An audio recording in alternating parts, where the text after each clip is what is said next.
फिरौन ईमान लाया नहीं। अल्लाह ताला ने फिर कई तरीक़ों के अज़ाब भेजा। एक बार अल्लाह ताला ने अज़ाब भेजा, आसमान से टिड्डियाँ बहुत सारी हैं। टिड्डी जानते हैं, टिड्डी बारिश के मौसम में कभी कभी टिड्डी नज़र आती हैं। इतनी टिड्डी आ गई कि खाने में, पानी में, हर जगह टिड्डी ही टिड्डी नज़र आती हैं। उनकी खेतियों को, फसलों को तबाह कर रही हैं। फिर उसके बाद अल्लाह ताला ने एक बार घून का जो कीड़ा होता है, लकड़ियों में जो लग जाते हैं, खून का कीड़ा, उसका अज़ाब भेजा। हर चीज़ में घून लग जाता था। सारा उनका घर, मकान, अलमारी, फर्नीचर सब बर्बाद। उसके बाद अल्लाह ताला ने एक मर्तबा मेढक का अज़ाब भेजा।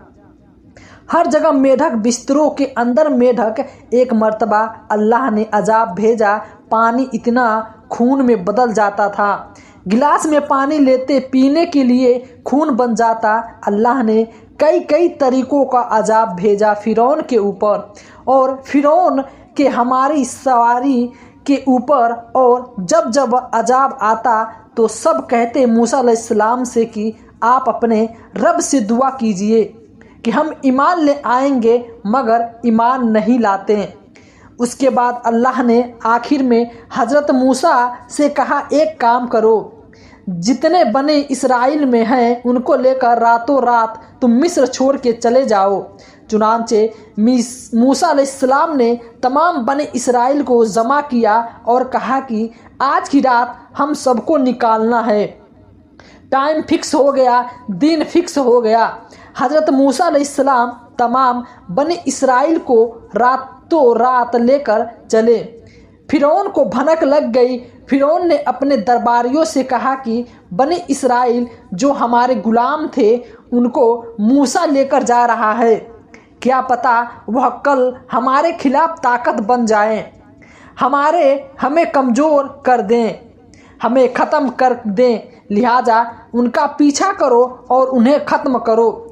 चुनांचे रात में मूसा अलैहिस्सलाम निकले और सुबह सूरज निकलते ही फ़िरौन ने पीछा करना शुरू किया।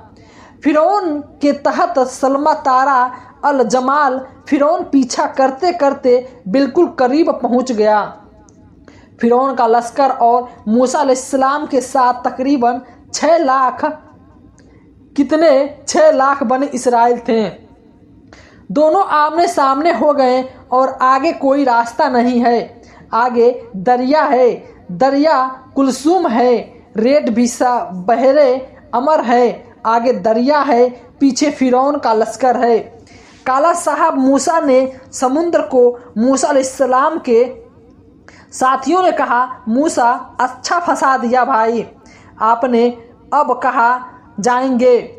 हम दाएं कोई रास्ता नहीं, बाएं कोई रास्ता नहीं, सामने दरिया है, पीछे फ़िरौन के लश्कर, अब कहाँ जाएंगे? कल इन नामी रब्बी सजा दी।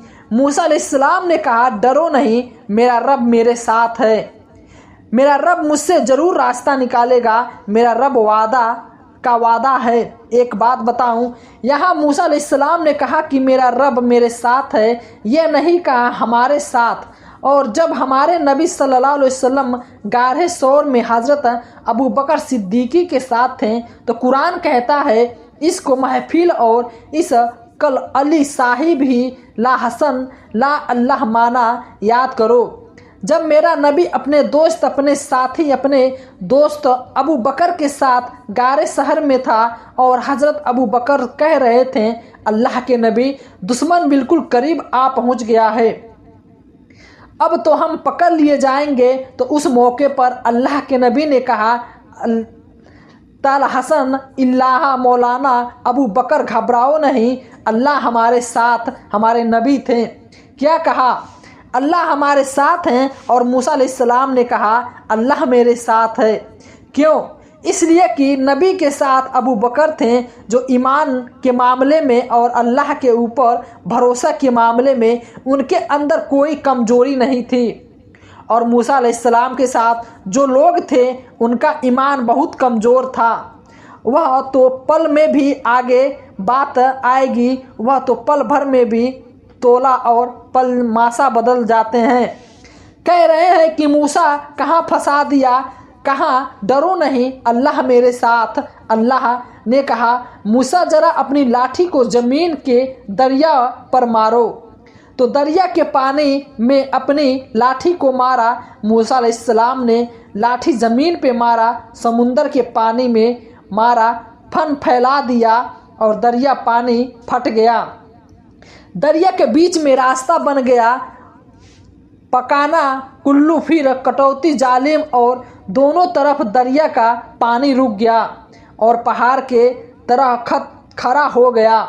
ऐसा लग रहा था कि दोनों तरफ पहाड़ खड़ा है। मूसा अलैहिस्सलाम अपने साथियों को लेकर आगे बढ़े। अब मूसा अलैहिस्सलाम आगे बढ़े और फिरौन का लश्कर जब पहुंचा दरिया के पास तो देखा कि दरिया के बीच में अच्छी खासी रोड बन गई है, सड़क बन गई है। मूसा अलैहिस्सलाम लेकर जा रहे अपने साथियों को कहा कि ये तो बड़ा अच्छा चांद है, चलो हम लोग भी इसी रास्ते से चलते हैं।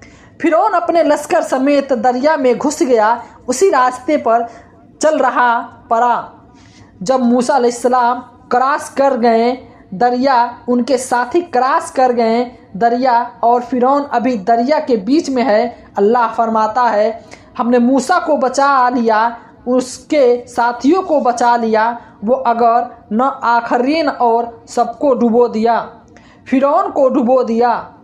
फिरौन के जितने हमारी सवारी थे सब डुबो दिया। फिरौन का पूरा महल पड़ा है, दौलत पड़ी है, बाग पड़े हैं, सल्तनत पड़ी है, यहाँ फिरौन डूब रहा है। जब फिरौन डूबने लगा तो कहने लगा, अमन तो बिजली अमन के बनु इसराइल में उन अल्लाह के ऊपर ईमान लाता हूँ जिसके ऊपर बने इसराइल ईमान रखते हैं। मैं अल्लाह के ऊपर ईमान लाता हूँ, मैं मुसलमान हूँ। अल्लाह की तरफ से आवाज़ आई, आना अब आई है बुद्धि, अब तुम्हें समझ में आई है बात। वक्त सही तो कबूल इम्तिहान से कीते दिन, एक नंबर में फसादी और नाफरमान थे, आज ईमान लाए हो। एक बात पता चली कि आदमी को आखिरी टाइम के पहले तौबा कर लेनी चाहिए। मरने के टाइम जब जिनको कहते हैं ना घर की हालत, हदीस में जिनको घर पर कहा गया है, घर घर जानते हैं जिसको बोलते हैं। अब आदमी को कोई चीज़ दिखाई जाए और हलक के नीचे ना उतारें, यह जिसको हमारी जुबान में कहते हैं बोली बंद हो जाए, उसके बाद तौबा कबूल नहीं होती।